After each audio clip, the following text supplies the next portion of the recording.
Hope that everyone enjoyed a blessed Easter.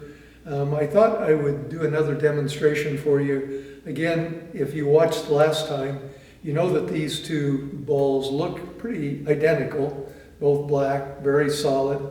However, one of them bounces back and the other one just dies. It's because they have different elasticity and their coefficient of restitution is different. If I put that one on the scale, it's 103 grams of mass. And if I put this one on the scale, it's 104 grams. So there's really not much difference between the two balls in terms of their mass, just in terms of how well they'll bounce. So I'm going to start with the ball that has a lot of bounce to it, a large coefficient of restitution. It's very elastic. And I've tried to do this beforehand. I'll pull this back to just over this white box and let go. And you'll notice that it knocks over this board.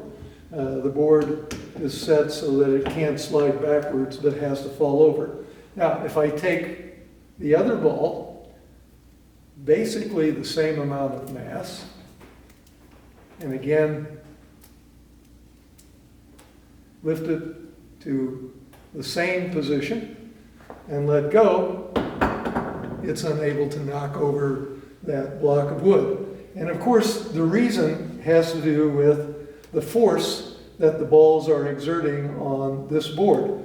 Because this ball has a velocity coming in and then a velocity going away, it experiences a bigger acceleration than the ball that comes in and just basically stops. Consequently, this ball is able to exert more force and it knocks that one over. And I'll show you that just one more time. This is the ball that doesn't bounce very well. Try it again. This is the ball that has a lot of bounce to it.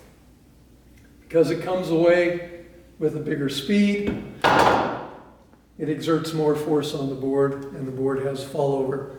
And if we want to draw any kind of a moral lesson from that, it's maybe if we go easy in our interactions with one another, we won't knock each other over backwards. Thanks. Have a great week, everyone.